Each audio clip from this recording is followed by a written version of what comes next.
నమస్తే.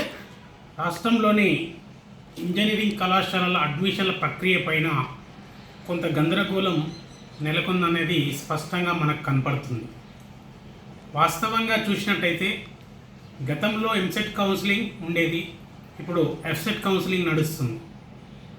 ఎఫ్సెట్ కౌన్సిలింగ్ అయిన గతంలో ఎలా ఉండేదంటే గత సంవత్సరం కావచ్చు, దానికన్నా ముందు సంవత్సరం కావచ్చు, కౌన్సిలింగ్ పూర్తయిన తర్వాత సెల్ఫ్ రిపోర్ట్ చేసిన తర్వాత కాలేజీకి ఫిజికల్ రిపోర్ట్ చేయాల్సినటువంటి అవసరం ఉండే.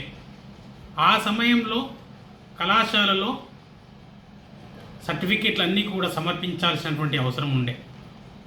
కానీ ఈ సంవత్సరం మాత్రం సెల్ఫ్ రిపోర్ట్ చేసిన తర్వాత, సెకండ్ ఫేజ్ కౌన్సిలింగ్ అయిపోయిన తర్వాత, థర్డ్ ఫేజ్ కౌన్సిలింగ్ ఉన్నప్పటికీ, ఆ కౌన్సిలింగ్ అయిపోయినప్పటికీ కూడా సెకండ్ ఫేజ్ కౌన్సిలింగ్ అయిపోయి సీట్ అలాట్మెంట్ అయిన తర్వాత ఫిజికల్ రిపోర్ట్ చేయమని చెప్పడం ద్వారా తల్లిదండ్రులు ఎటు వెళ్ళాలో ఏమి చేయాలో ఆలోచనలు పడ్డారు.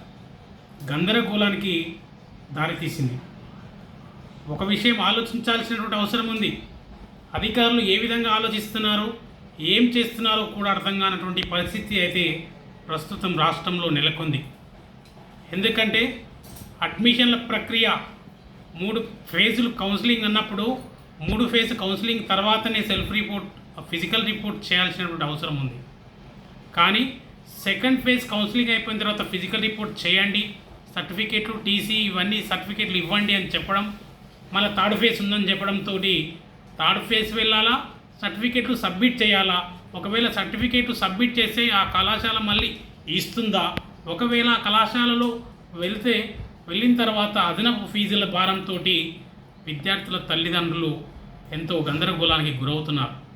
అలాంటి పరిస్థితులలో రాష్ట్ర ప్రభుత్వం ఎందుకు ఆలోచిస్తలేదనేది స్పష్టంగా మనకు కనపడుతుంది. ఎందుకు ఆలోచిస్తలేదు? విద్యార్థులు ఈ విధంగా ఇబ్బందులు పడుతూ ఉంటే మరి వారిని ఎందుకు ఇబ్బందులకు గురి చేస్తుంది? ఈ అంశం పైన ఖచ్చితంగా రాష్ట్ర ప్రభుత్వం స్పందించాల్సినటువంటి అవసరం ఉంది.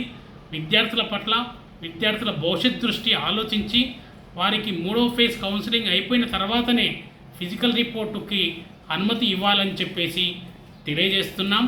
అంతేకాకుండా కొన్ని కళాశాలల్లో ఎస్సీ ఎస్టీ కేటగిరీలో ఉన్నటువంటి ఫ్రీ ఎడ్యుకేషన్ బేస్ చేసుకొని ఇస్తున్నటువంటి అడ్మిషన్లలో విద్యార్థులకు 5,100 రూపాయలు పెనాల్టీ రూపంలో, అంటే ఫీజు రూపంలో చెల్లించాలని చెప్పేసి షో చేస్తుంది.